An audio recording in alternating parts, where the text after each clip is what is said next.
Class. The content for today shouldn't take too long.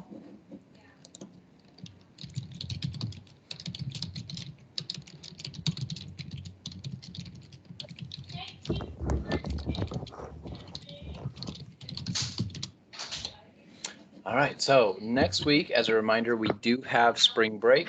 So no classes for any of your classes at Slick next week. So with that, we do have SmartBook Chapter 9 on the Tuesday we come back. So you might want to start reading that sometime over that weekend. I'm not sure how long it's taking for each of you to read through the chapter and get finished with the Smart Books. So if you need to do any of that work over the break, just as a warning, like that's right after the back. So Unit 2, we had a little bit longer week-wise than we will have for Unit 3, so we're packing it in a little bit quicker for the chapters for the Unit 3 exam, and most of that is on adolescence, and then basically the following chapters before the final exam are going to be into the adulthood area or phase of life. So we'll be moving out of late childhood and into adolescence when we get back from spring break.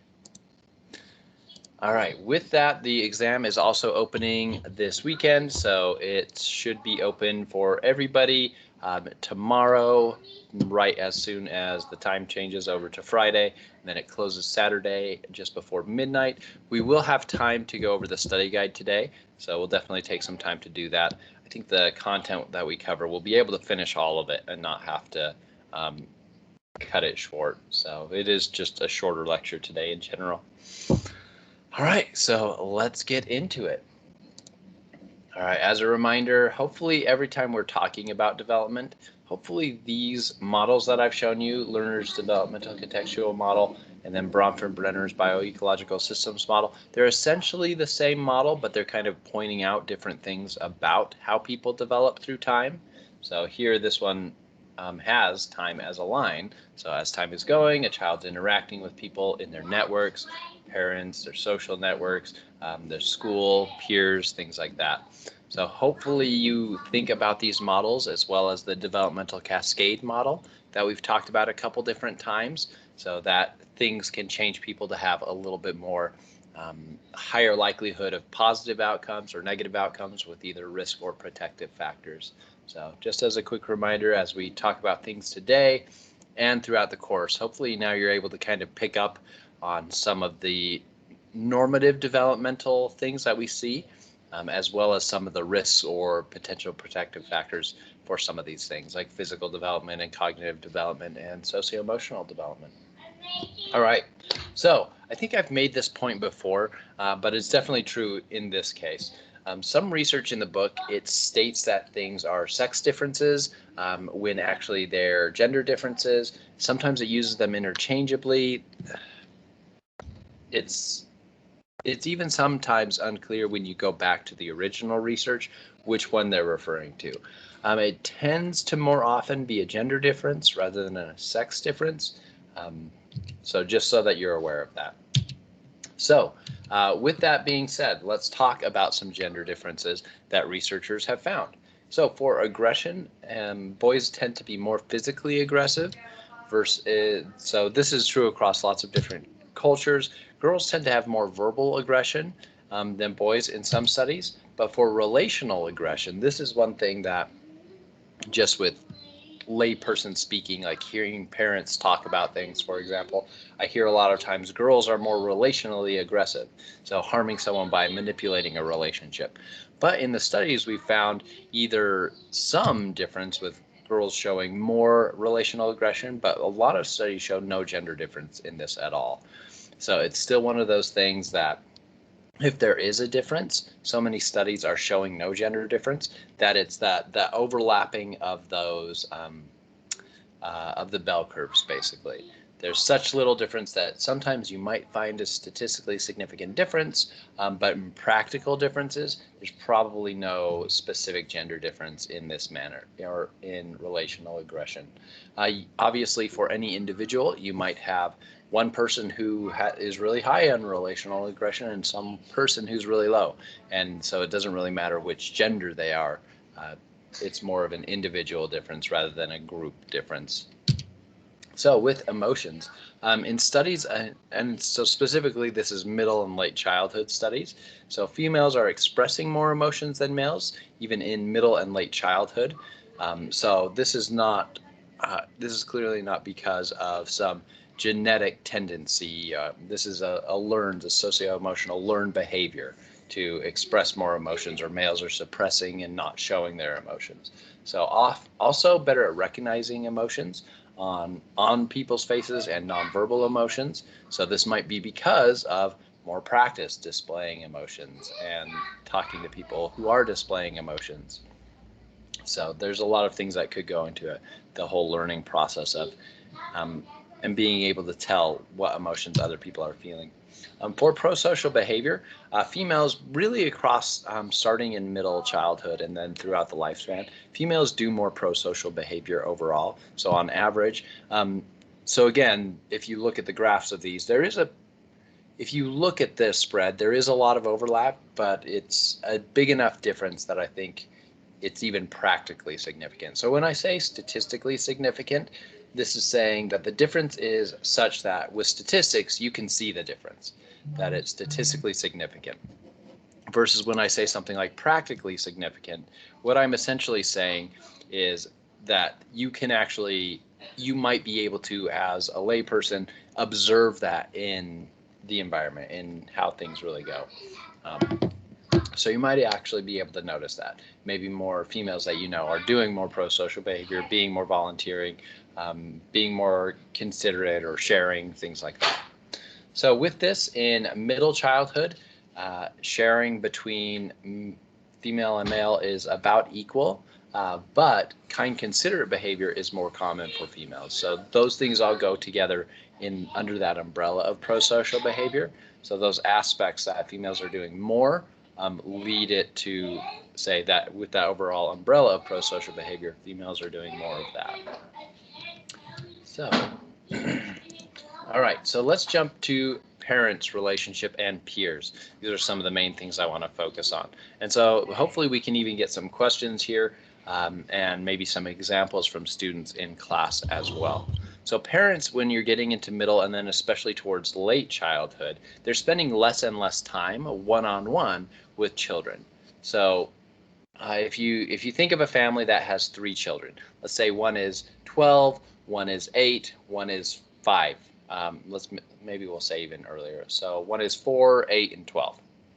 So if you take those children, the one that is 4 is probably getting more direct concern and care and responsiveness more immediately and with more one-on-one contact from parents. Just statistically, on average, that tends to be the case.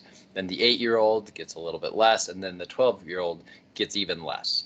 So as a child grows up, part of that is giving the child more responsibility. Part of that is that a younger child, an infant, for example, needs a lot of constant care, and then they need a little less constant care as they grow older. So a lot of that is happening at this time. But with that being said, all the way through childhood, even into late childhood, parents are really important in children's life. So when we think about, actually, let's just go right back to it. So if we think about this model, probably the biggest impact or the biggest bubble for any child is their parent or the primary caregiver. So it's one of the most important bidirectional interactions that they have up until about late childhood. And at that point, when they're entering into adolescence, for many aspects of their development, peers become more important, or the school context become more important.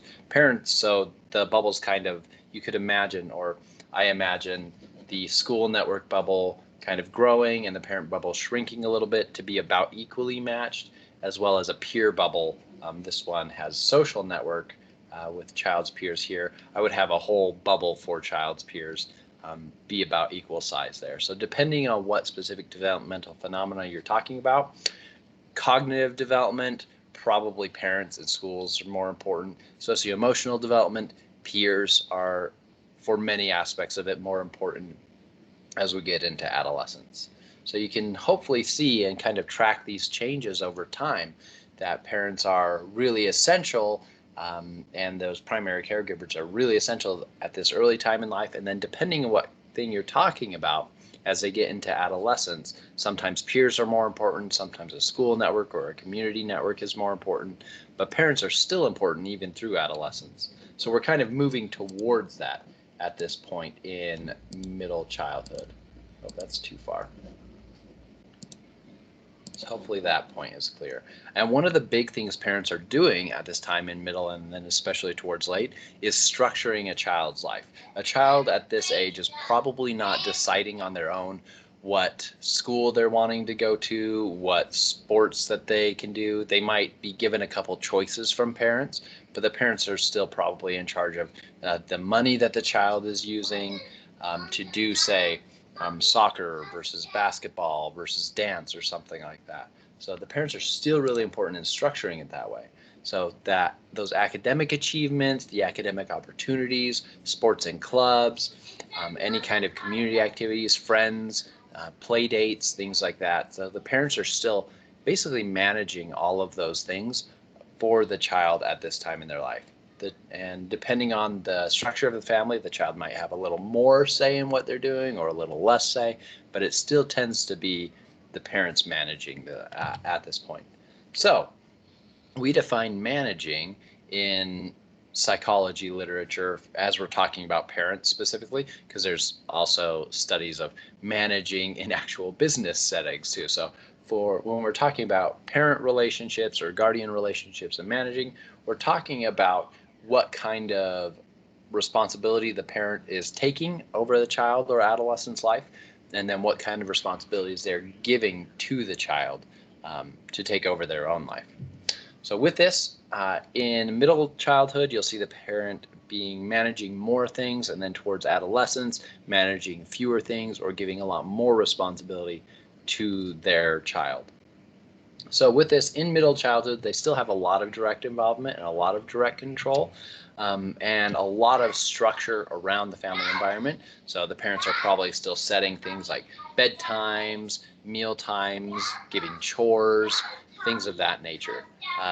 As they move into adolescence and in high school, they might have after-school activities. I'm thinking of my sister, who's a senior in high school right now. Most of the families, because it's just my parents and her now in the home, most of their schedule is set around my sister's schedule.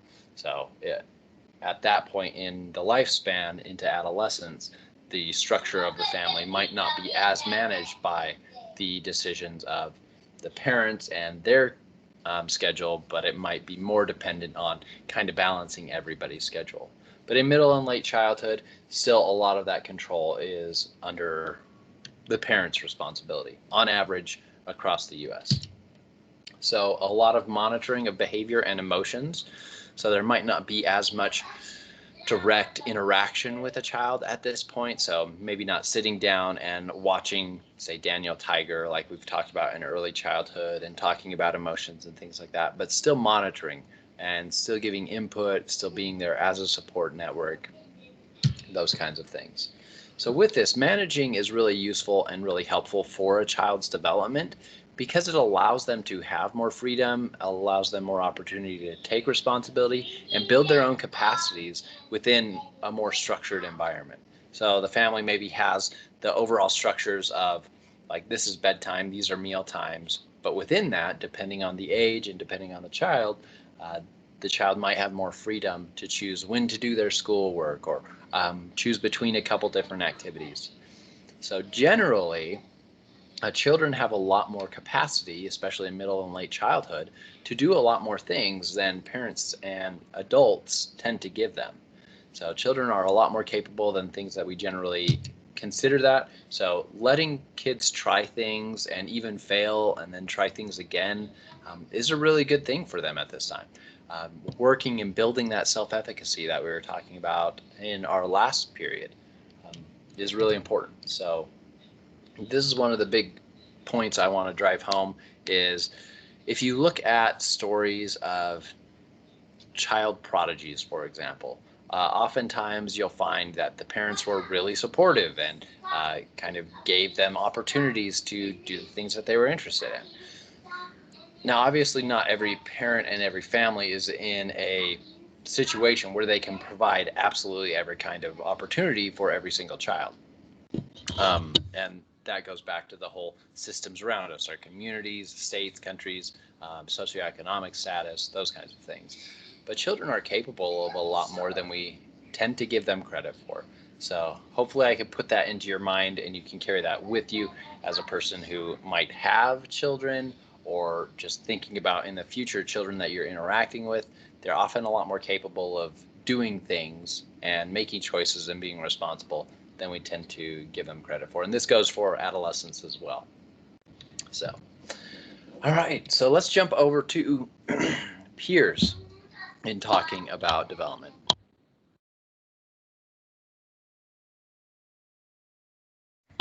So I know I keep mentioning adolescents because a lot of these really clearly like funnel into adolescence development and things like that.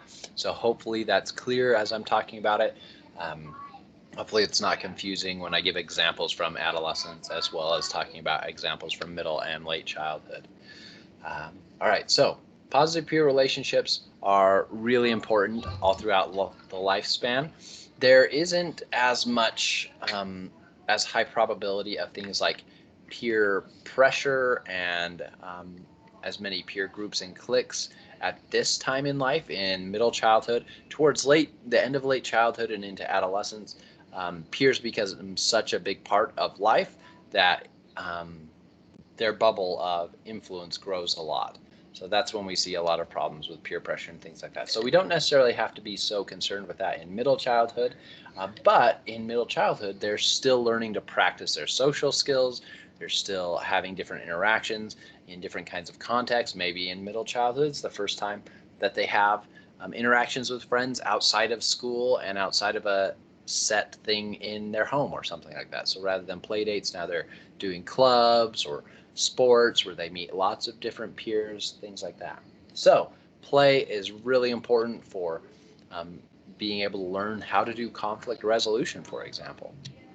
So having conversations gives them opportunities to have more pro-social behavior. So, and it's essentially giving them more of a realistic chance of testing out their roles in life, their some behaviors, some thoughts, conversations, and managing relationships themselves. So this is in middle childhood is really kind of the first time that they're able to manage their own friendships rather than having a parent manage and kind of control friendships. So let's talk about peer status. This is really important, especially in a school setting as well as on like team settings. So this isn't exactly cliques, but this is talking about how any given child might be nominated. Would they be considered a popular child? Would they be a rejected child? Those kinds of things. Hopefully you remember these from your book. We'll go through their definitions though again right now. So a popular child is generally nominated as a best friend by many participants. So if you took a classroom and you asked kids, hey, name your best friend, a popular child or someone who would be considered the popular child would probably get multiple people saying that they're their best friends. And they would get very few votes of being disliked. So that's usually how this research goes, whether it's a classroom setting or say a whole grade. They're generally asking people, hey, who is your best friend, or who do you think is the coolest or something like that in the class. So popular children are often nominated as best friend, rarely disliked.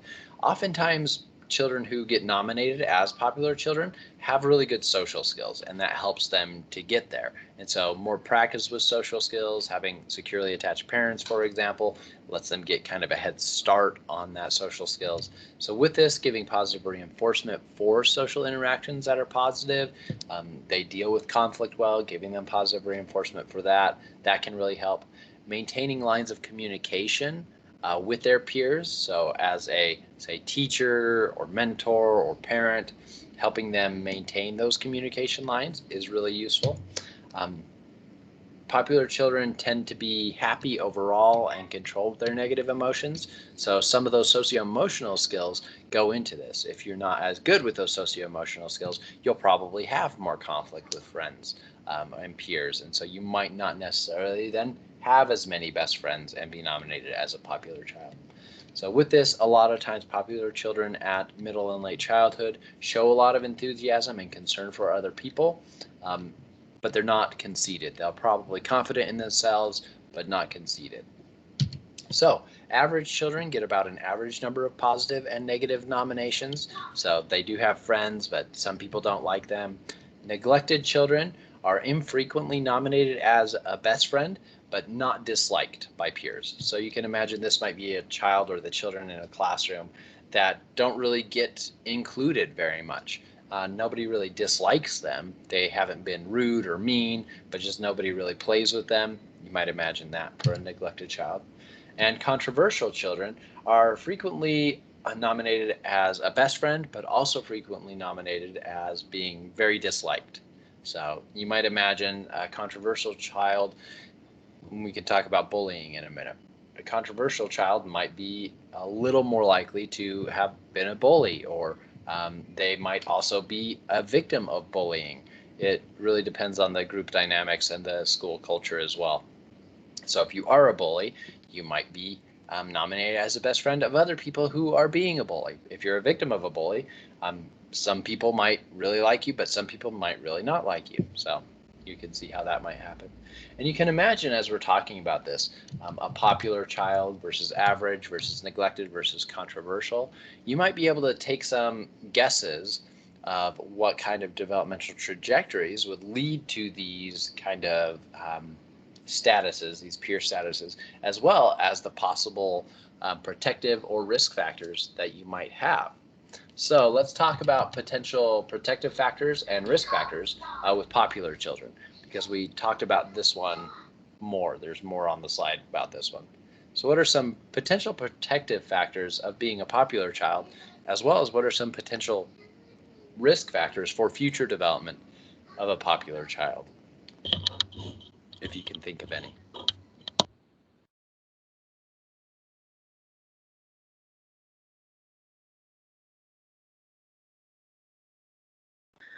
Sorry, what was the question? It cut it. I couldn't hear everything. Oh, sorry about that. Am I too far away from my microphone? No. So, okay, so let's think of a popular child at this point. So again, we just talked about this and think middle childhood. So for a popular child, what do you think are some potential protective factors of being a popular child? So in the future, what kinds of positive things are more likely to happen because they were popular or they are popular? As well as what are some potential risk factors? So what are some potential problems that they might encounter because they were popular or are popular? So what are some protective factors and what are some potential risk factors? Okay. So can I say something? Yeah, go for it. Okay. So my younger sister was the popular child, and everybody followed her, like the activities that she chose. She was the one that would choose the activities and the day that was happening and the places we were going and what we were eating. And me and my twin was just known as the Carola's sisters. Like they didn't even know our names. Oh, they're just call us the twins. And after we moved to the US, like we were teenagers, and she didn't have as many friends as anymore, but she still wanted to be in control of everything. So sometimes when we didn't want to do what she wanted to do, she'd get like very upset and be like yelling at us, or it's like, oh yeah, you guys know better, and like um be all pissed off. Like she's like, I'm not planning anything anymore, like you guys know what you want, so you just do it. And that made her like kind of like a spoiled, because she was like the favorite between our peers and favorite between our grandparents.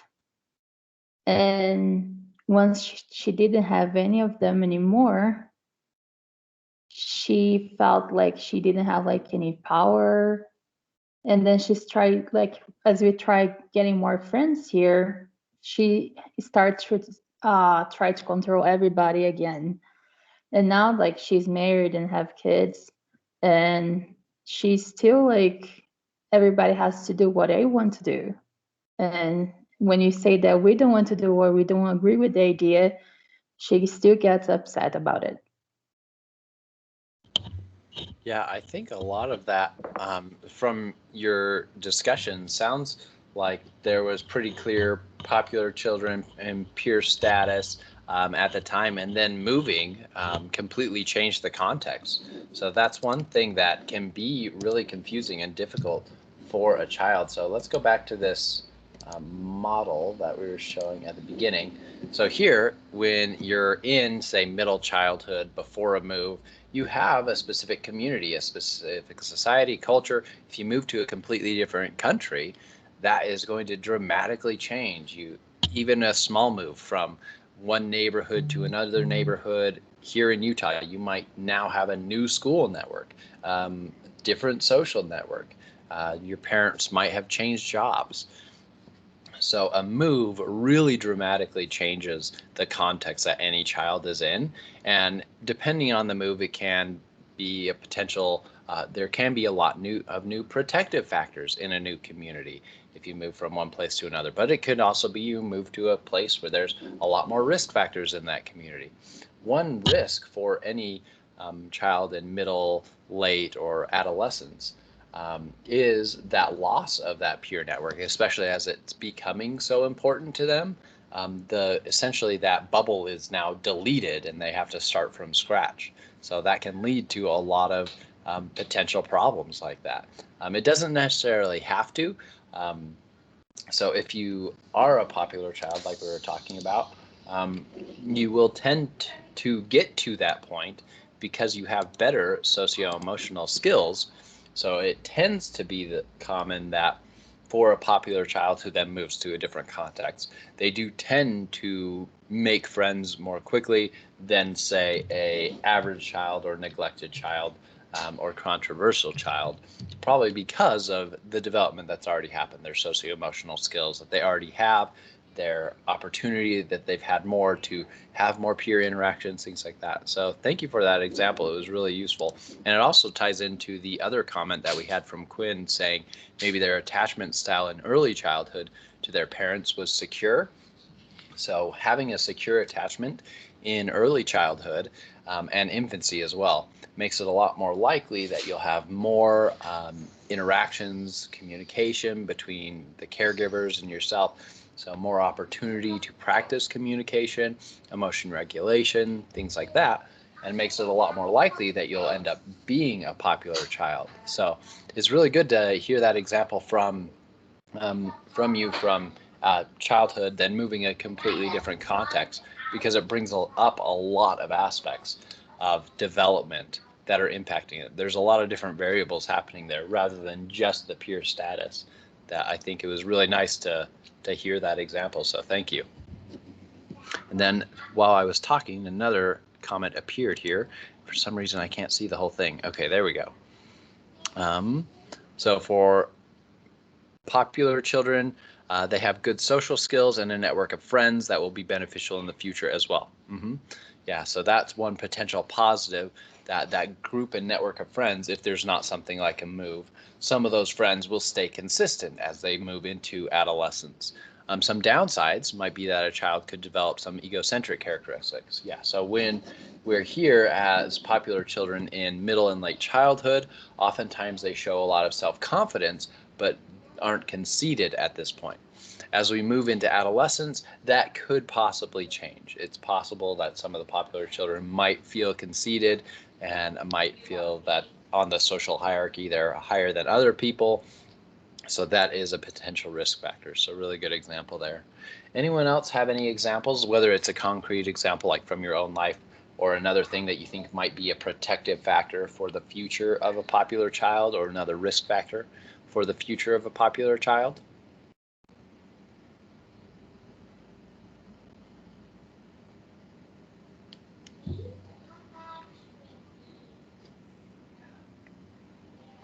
I think those were a lot of good examples. If anyone's typing anything, feel free to continue and we'll jump back to this. But really good examples of both aspects of development that are leading to being a popular child, protective and risk factors of being a popular child, and other contextual variables that can really affect development over time. So it's a complicated thing, development. All right, so we talked about average, neglected, and controversial, but we haven't talked about rejected children. So rejected children is a different peer status where they're infrequently nominated as someone's best friend and often actively disliked by peers. So this is a person in a classroom who just isn't liked by basically anybody in the classroom. They're rejected rather than being neglected. So a neglected child, just no one's really their best friend, but nobody dislikes them. A rejected child, people actively dislike them in a class. So for a rejected child over a neglected child, there's often significant adjustment problems. This might have also led to the status of being a rejected child. There's also a higher likelihood or a higher risk factor in the future of having depression, conduct problems, and aggressiveness as well. So you might see some of these things might have led to being a rejected child, but they're also a risk factor for that in the future as well. All right, so yeah, this last point is kind of what I was saying there, is this bidirectional interaction. So maybe if you're aggressive to begin with, people will be less likely to be your friend and be more likely to dislike you. And then that also leads to having worse social skills. So the bidirectional interaction is then kind of a downward spiral of this child is not getting better at their social skill. They're using aggressiveness. They're maybe having more conduct problems. And so they're not developing additional social skills. And so things are just worse and worse and worse for them in outcomes. All right, so what are the functions of friends? And I've mentioned this before, functions of friends in past classes, but here we'll focus on it in a lot of detail. And a lot of this is very relevant as we go into adolescence and adulthood as well. So these same functions of friends exist into adulthood. And we really see these friendships at this point are, I mean, obviously, if you move, it might change, but some of these functions, some of these friendships can continue throughout life. So one of the big functions of friendships is having companionship, having a playmate in middle childhood or a partner that's willing to spend time and collaborate on activities. You might have a friend that really likes dinosaurs or really likes princess things or really likes Lego or really likes riding dirt bikes. So having a partner who's willing to do those things with you is really nice to have that companionship. Stimulation as well. A friend provides new interesting information, excitement, amusement. So in just the walking my daughter home from school, seeing her interact with some of her friends, they tell jokes, they get excited about things, telling about their cats at home or the pregnant cat that they have, and asking if we want a baby kitten when it gets born. That's a tough one in this house to say no to, that's for sure. But we've got enough cats, that's for sure. So physical support. Friends also provide the additional resources, and this is well into adulthood. So, but even in middle and late childhood, a friend or a friend's family can provide physical assistance. So maybe a meal when at home, maybe your parent is off working, your friend can help feed you and give you a more nutritious meal, just as one example. Ego support. So this is a really big one. So getting feedback from friends is really helpful. So it's a person that you trust, a person that you're giving things to, a person that in the next thing we'll talk about intimacy, that you're sharing things about yourself with. So it's really good to have this ego support, this sounding board to let you know as a person how competent you are. If you're attractive, it helps you feel worthwhile. It gives you that ego support that is very helpful in making you feel good. Also, social comparison. So this goes into that ego support as well. So it provides feedback to any child of where they are in relation to others. So you can compare yourself to your friend. Maybe your friend is better at the instrument than you are. Maybe your friend is better at soccer than you are. But you can compare that. You have a person to evaluate yourself. You can tell for yourself, are you doing okay? Are you maybe too weird? Are you cool? These kinds of things you can kind of socially compare with friends. So you also have an opportunity with friends to be affectionate and intimate with them. So when we're talking about intimacy, I mentioned this another time in the class. Intimacy, as defined in relationships and psychology, is closeness with each other in like sharing things with them. So if I'm intimate with someone, I'm sharing like, what are my fears? What are some of my hopes and my dreams? It's this self-disclosure, private thoughts. So that's what intimacy is, and defining it from a psychology perspective.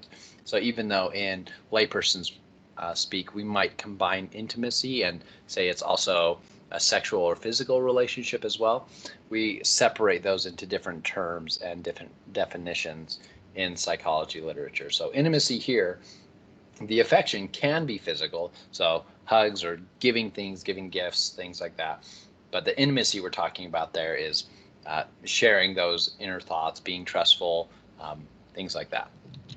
So with this, it's not uncommon to not have this kind of intimacy until later on in late childhood. So you might see middle children that don't really share things about themselves or have this part of a relationship. So, but definitely into late childhood and then into adolescence, the intimacy becomes a really big part of relationships, and even into adulthood. So if you've got 3 friends and one you're really intimate with and you're sharing things and they're sharing things about themselves, you'll probably feel closer to that person. So yeah, but we might not see that aspect of it in middle childhood. All right, so we mentioned bullying a little bit ago. I feel like I should move these slides up to where we're talking about peers, actually, but that's okay. I'll do that for the next class. So boys tend to be a little more likely to be bullies. Boys and younger children are also a little more likely to be victims. So if you have a school and your birthday is towards the end of the school year, you're a little more likely to be a victim of bullying. They're often in the same classroom as victims. So again, a lot of this research is done in public school settings. We talked about that last time. Methodologically, it's easier to access public school kids and get a bigger sample really quickly that way. So other students are oftentimes bystanders. The victims often tend to be the, oh goodness, it left my mind, the neglected children. So victims are oftentimes neglected or controversial children rather than the rejected children. Oftentimes bullies themselves become rejected. So with that, victims are often socially withdrawn, anxious, can be aggressive. Outcomes, so correlational outcomes for the future of bullying. So depression, difficulty making friends, agoraphobia, lower self-esteem, poor school performance, and even suicide. So bullying is not a great thing. So also cyberbullying, we've seen, can be a lot worse for many of these outcomes in middle, late childhood, adolescence, even adulthood. So a lot of research on these findings and outcomes originally came from like verbal or physical bullying, but we're seeing that cyberbullying can also lead to even worse outcomes. So what are some solutions for bullying? Well, school-wide programs have shown some positive benefits. With that being said, though, there's a big range of kinds of programs that are implemented in the schools, and there are some that are effective, and there's many that are just not at all. So a single program or assembly once a year. I know I was working in a high school with clients, and they had a big assembly about bullying. It was like the beginning of the year, like the second or third week, and they had this big assembly and they put signs over the walls for, I forget what their slogan was, but it was basically an anti-bullying slogan. But then after that week, they took those signs down and nothing had changed in the school. They had done that assembly for the week that the signs were up. The teachers were maybe a little more attentive to bullying kinds of situations. But after that, they kind of fell right back into their same pattern that they had had at the end of the previous year. So There's a couple problems with that. One, the hidden curriculum, we mentioned it one time. A hidden curriculum is essentially in a school, you have a curriculum. We need to teach these aspects of math, these aspects of science, such and such. And it's usually literally written down or maybe defined in even federal regulation. Like these are things that you have to teach within these grades. So that is an example of a curriculum.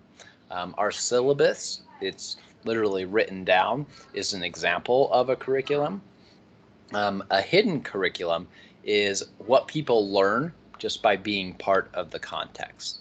So in that school, people learned that, well, they could be a bully and nothing would really necessarily happen to them, that the school didn't actively do anything against bullies. So people in that school with that hidden curriculum, they learned, even though they had a single program or an assembly, they learned being a bully is okay and in many ways was socially beneficial for them.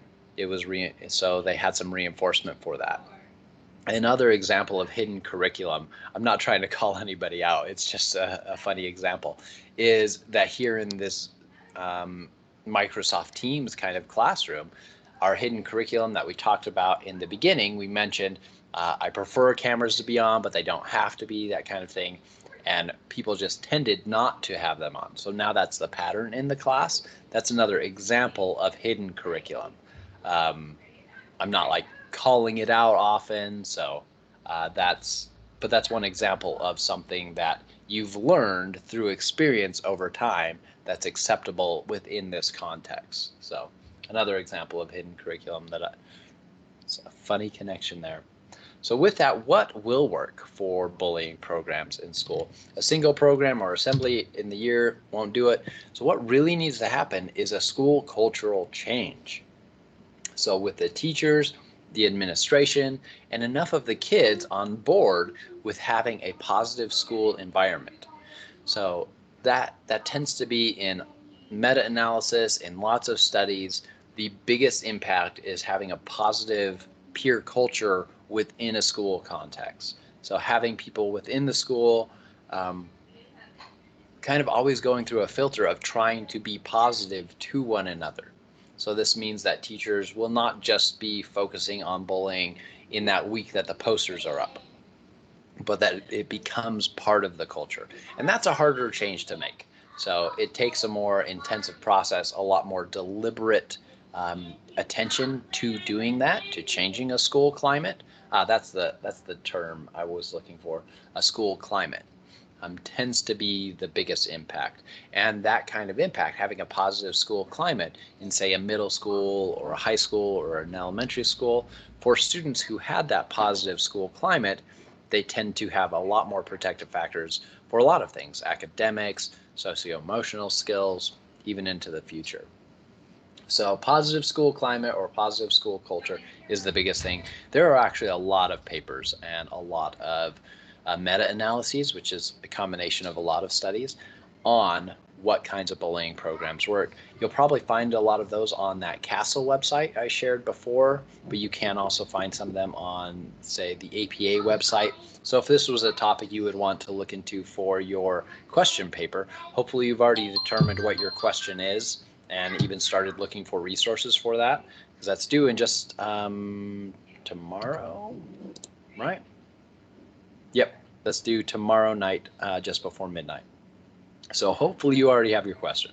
But if you wanted to get a start on your next one, you have a second question paper due basically right before the final exam. So final question paper will be due here on April 30th, and the final exam will be the beginning of that next week. So, but let's not get too ahead of ourselves with that. So yeah, socio-emotional learning, character education often is building capacities within schools and peers that tend to be reducing bullying, even if that's not necessarily their intention. Building additional socio-emotional skills helps with that. All right. So probably the last topic, right? Yeah, the last topic to look at before we go into the study guide is mindsets. So you did read about this in your book. We're going to go into a little more detail, but then we'll definitely have time to go over study guide. So let's talk about what growth mindset is and fixed mindset. And hopefully you can make a lot of connections to some of the cognitive as well as socio-emotional developmental capacities in middle and late childhood.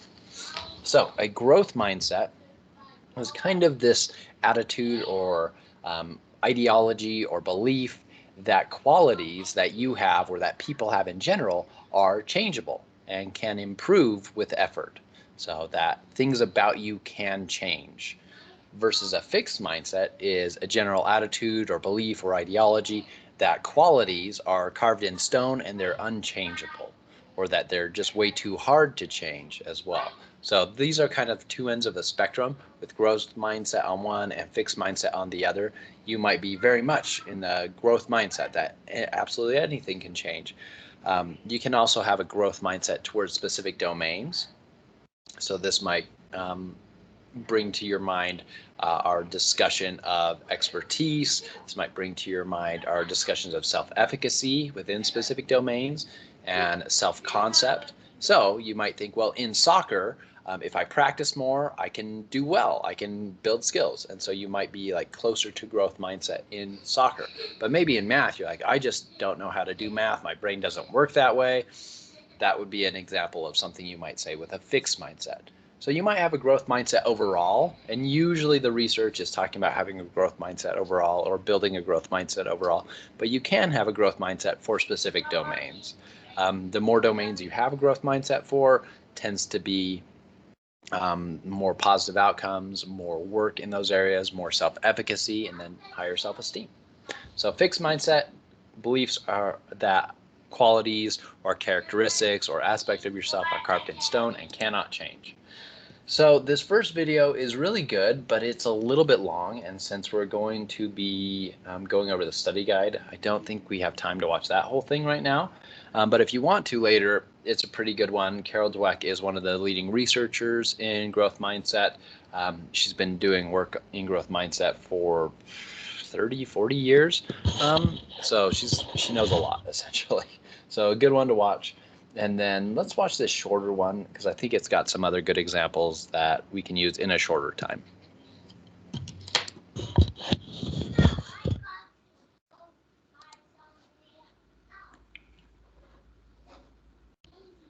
Researcher and professor Carol Dweck uses the term mindset to describe the way people think about ability and talent. Dweck delineates between two different mindsets that exist on a continuum. The first is the fixed mindset, which suggests that your abilities are innate and unchangeable. The second is a growth mindset, which views it as something you can improve through practice. In a fixed mindset, you view failure as permanent, but with a growth mindset, you see failure as a chance to learn and even pivot. Those with a fixed mindset are more likely to view critical feedback as a personal attack, while those with a growth mindset will see it as a chance to improve, where they can develop new systems. With a fixed mindset, you're more likely to choose easier tasks and put in minimal effort. After all, if talent is fixed, why bother improving? Why even try? But with the growth mindset, you're more likely to embrace challenging tasks and work hard to improve. Those with a fixed mindset are likely to give up when they face an obstacle. Meanwhile, those with a growth mindset will view obstacles as a chance to experiment and solve problems. In a fixed mindset, the focus is on measurable accomplishments. But with a growth mindset, the focus is more on a journey of continual improvement. With a fixed mindset, you're less likely to take creative risks. But with a growth mindset, creative risks are simply a way to innovate and improve. Ultimately, your mindset influences everything from creative risk-taking to how you view feedback to whether or not you finish difficult tasks. And in the end, it's one of the greatest factors in determining whether or not you grow and improve in your abilities. So one thing I will say about growth mindset research and growth mindset programs is there's a lot of really bad ones out there. So growth mindset is a really important aspect of our life. Oh, sorry about that. I didn't put my phone on silent. So with a growth mindset, we are a lot more likely, statistically, we're a little more likely to work on challenging tasks, to take more creative risks, to try and build capacities that we want to gain. So with that, it's really a good thing to try and build growth mindset in people. So there's a lot of programs that have tried to do this. And growth mindset is pretty easy to understand. And it's been defined well and easily and clearly by researchers. So it's one of those things that a lot of people have kind of created snake oil the treatments for. So do be careful when you look at different programs that say that they're trying to build growth mindset. See if what they're doing really lines up with the research. Maybe do a question paper, basically do a little bit of research, look up a couple different articles, or maybe a book chapter by Carol Dweck to really see what growth mindset does and what its limitations are. Because there are people who will, say, come into a school trying to sell their program, for example, and promise the moon, essentially. Say, hey, this will make everybody in your school absolutely great at everything. Everybody's IQ will jump. Nobody will be bullies. Everybody will be super awesome. Anyway, but very few programs do a good job at building growth mindset. So you need to be really careful which ones are picked and selected or purchased by, say, a school or put in front of a child who's learning and growing and developing. You want to give them good material to learn and grow and develop over time. So some key points that will build growth mindset. Not praising success, but also praising and reinforcing hard work and diligence. So this goes back to that self-efficacy that we were talking about last time, or maybe 2 times ago, that praising people who are working, reinforcing that, helping scaffold that work as well, and then being able to help people see their achievements, see that their capacities are changing over time. So giving really clear feedback that way can really help build a growth mindset. So and that's a big thing. You want people to be able to see that those changes are actually helping them improve. Encouraging people to use growth mindset type of language. So saying things like, I haven't learned that yet, I can get better, I'll get it soon. So changing the way you talk about things in a school environment has shown to be helpful. So with this mindset can pervade a lot of life's context. So knowing that you can build better relationships with your peers, you can build better relationships with parents, you can get better at X, Y, or Z skill or task or things like that.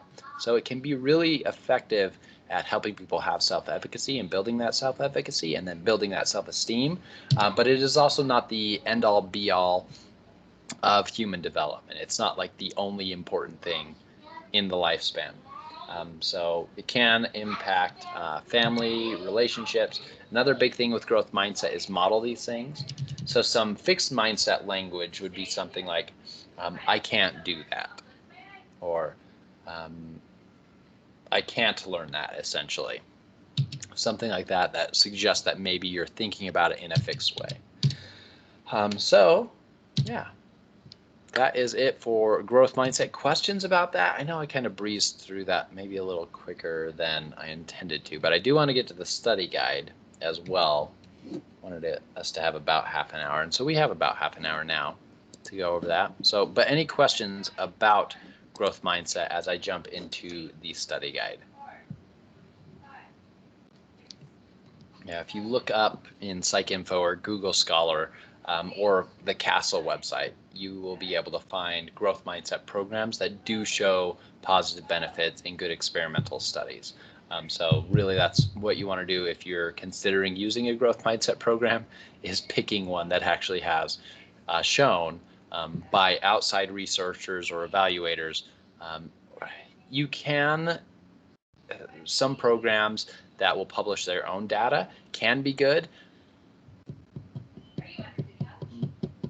but I mean, at your level, you might not know the methods to be able to pick out whether it was a good study or not, but you should know, like, an experiment is a good way to see causal data, to see that that cause and effect, that something can change. So just some tips for looking at that. And that goes for a lot of different programs as well. there's a lot of things tried or sold as really valuable or useful that aren't always, that don't have as much evidence for them. All right, so let's go to the study guide. All right, this is the study guide. Let's zoom in a little bit. Let's make this bigger. It might be too big. Yeah, that's too big. At least too big for me. Okay, so as a reminder for this study guide, these open-ended questions, so basically 1 through 8, they are it's a study guide to say, hey, study this topic. If you can answer this kind of open-ended question, know that there will be a couple multiple choice questions about this topic. So we just talked about growth and fixed mindset. Does someone want to describe that back to me? So that's number 8 here on the study guide. Also, if you have specific questions you wanted to go over, I didn't get any emails. I didn't check all my emails that are connected to this class though. So if you did send an email to the Outlook email rather than Canvas, I don't think I checked that yesterday. So I might have missed it. So let me know in the meeting chat if you have questions specifically over any of these. But my first question is, we just talked about this. What's a growth mindset compared to a fixed mindset?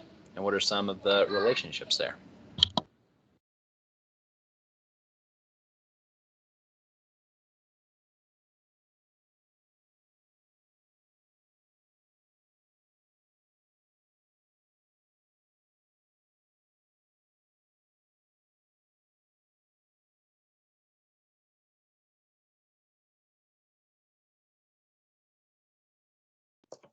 Growth mindset is someone who's constantly wanting to learn new things and advance themselves, while a fixed mindset is someone who's like fixed in their ways, not really wanting to hear new information or willing to receive new information. Yeah, really good summary of that. Very good. And for that, the fixed mindset, you'll tend to be a little less likely to take feedback well or to take on challenging new tasks. So really good. So remember those correlations that we were talking about as well in that video. So, oh, we've got another comment as well. Growth, you're willing to learn and change, and fixed, you are the way you are. Yeah, so that's kind of your mindset or your attitude or idea around yourself. So you're either fixed or you can change. Good. All right, so so when I say things like review language development in chapter 5, there's a couple questions about language development on that or on the exam. So just make sure you go over your notes, but there's not really anything specific to talk about there. So go over your notes there. Zona proximal development and applications of the zona proximal development. So does anybody want to quickly describe what is the zona proximal development and maybe how it connects with some of the things we've learned in the past couple chapters? Isn't that the things that you can do with help of someone like a peer or teacher or parents? So it's in between things you can do and cannot do. Yep, exactly. So I think the way you're describing it, it sounds like you're looking at the model in your mind. So yeah, that ring of things that you can do with help. Yep, that is the zona proximal development. Very good. So things you can do with help between the things you're capable of in the middle of that target, and then things you're not capable of at the very outside. And as you work on things, maybe you've got a growth mindset and you're practicing things that will be growing as you're getting scaffolded and helped along different skills. Good. So if you don't remember any of that we were just referring to, probably review that again in your notes or the book. We talked about a couple early childhood education methods. So with this, I'm talking about, we talked, oh goodness, why did they just leave my mind? We talked about Montessori. Constructive. And I forgot the other one. Development something. Perfect.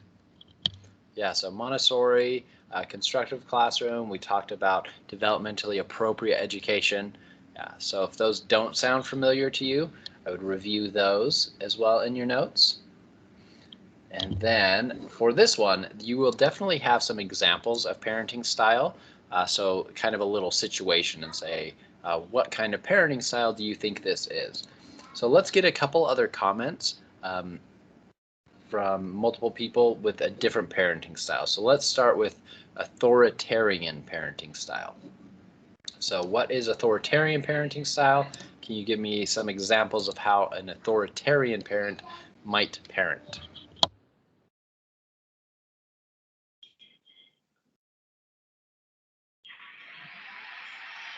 They want you to do the things that they want you to do, and you gotta, like, they don't give you enough space to talk to them back, and something like that. Yeah, very good. So they're high on demandingness and low on warmth. So there isn't a back and forth between them. If there's rules, it's their way or the highway. So really good description there.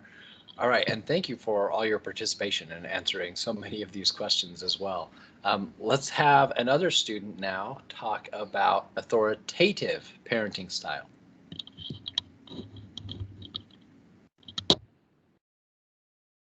Or also type it in the meeting chat. You can even start typing something for neglected or, oh goodness, why did the fourth one just leave me? High warmth, low demandingness. Permissive parenting. So you could even start typing those in the chat as well. So what about authoritative? I remember authoritative is like high in warmth and high on demand, right?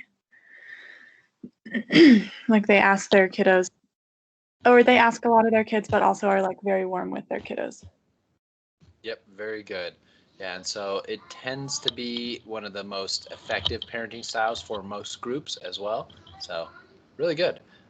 If you can remember the warmth and demandingness for each of these, it'll help to think of examples. So an authoritative parent would probably be willing to talk about like a curfew. So and maybe even pushing it back if they talk to their child versus an authoritative parent probably wouldn't be willing to even have that conversation.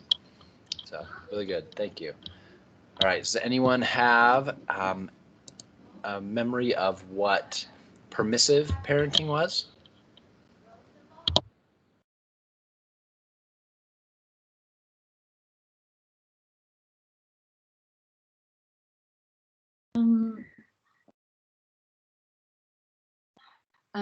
The permissive parenting, they're highly involved and they have very few demands and controls. Like they kind of just let the child do what they want. Yeah, very good. Really good description there. So high in warmth, low in demandingness. You might also say your description of kind of letting them do whatever they want is good. Another one you might say is sometimes they're trying to be a child's best friend. So really good. All right, the last one, neglected. So hopefully this one's easy.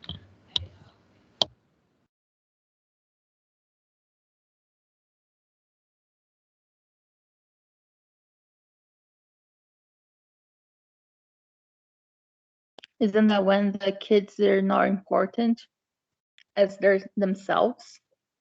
They are their priority and not the kids.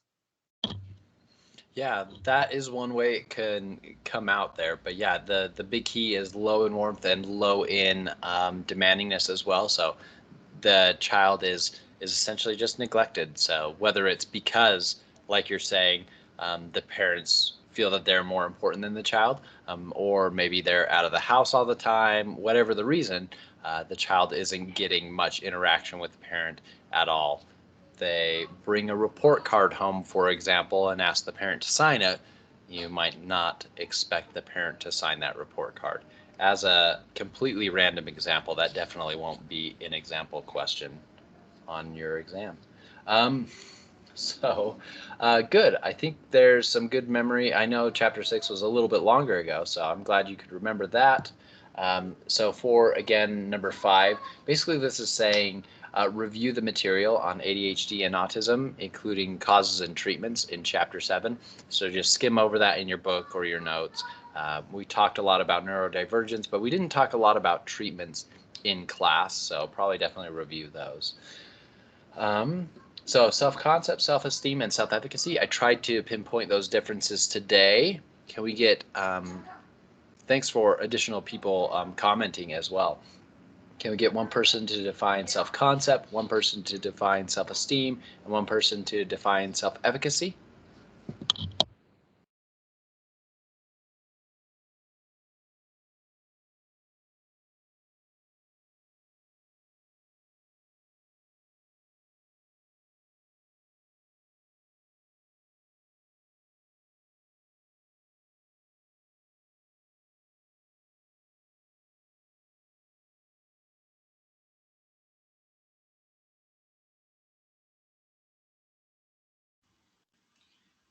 So I think for self-concept, the child is able to know where he's good at, like in a specific sort of evaluation, like as a student or an athlete, or it has to be very specific in self-concept. Yep, very good. So self-concept is their evaluation in that specific domain. So those examples you gave were perfect. So yep, that's self-concept. So it's really focused on one specific kind of thing versus we got that comment. I think I might have had it muted when I started reading this comment, but self-esteem is the more general view of generally how you view yourself. Is it positive or negative? Very good. Then self-efficacy, we talked about that a lot today. Someone want to define self-efficacy? Is the person's belief on her ability to succeed, like in a situation? Yeah, very good. The idea that they can succeed or they can gain capacities. Hopefully you can see where the connection there is between self-efficacy and growth mindset. If you build a growth mindset, it's very related to self-efficacy. There's a lot of overlap between those two constructs. And so then you'll probably feel like you can accomplish things in whatever given situation. So again, self-efficacy can also be domain specific. So you might feel like you can enact change in how well you play the piano, but you might not feel like you can enact change in your math ability. So self-concept and self-efficacy can both be, well, self-concept has to be domain specific. Self-efficacy can be domain specific. Good. I would say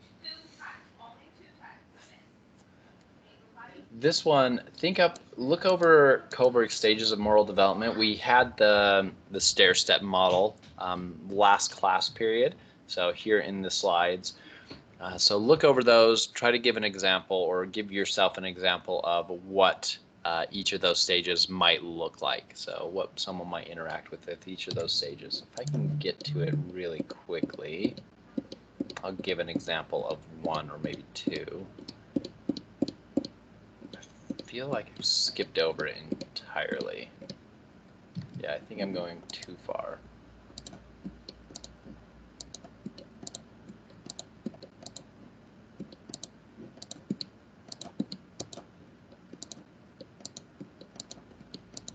Also, there was a comment. Where are you, Kohlberg? I know we kind of glossed over it because it's not as important now in researching moral development. But you do have some, this is the one I was looking for. There we go. Okay, so here's step 1, as we talked about, until about step 3, that is really age and neurologically dependent. So for punishment and obedience, a really young child might be when you present them with a moral dilemma, they might say, well, I won't take the cookie because I don't want my cookie taken away, or I don't want to go to timeout or something like that. Versus step 6, individual principles of conscience. Using the Heinz example, there's a person who whose partner has cancer and the doctor has the medicine but is selling it for a lot of money.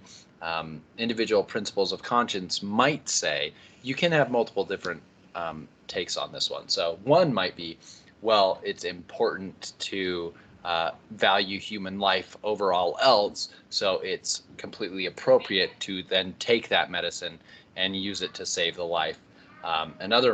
Your principle of conscience could also be different, though, in that you feel that it's important to respect the work that someone has created, and so that is their medicine, so you respect that they created that and you don't take it. That would be another way of step 6.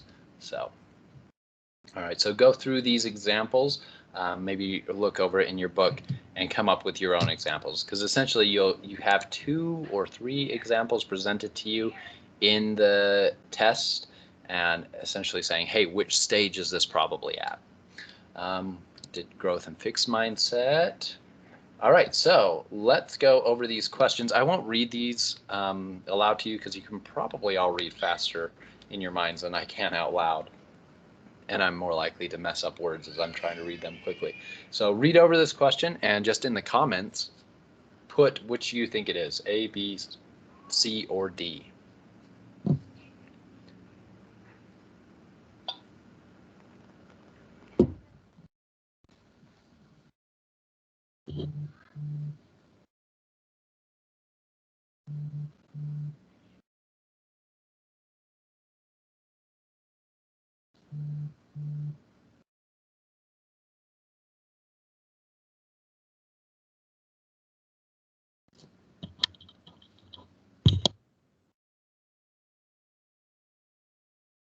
Oh, sorry, I just muted myself. I thought it was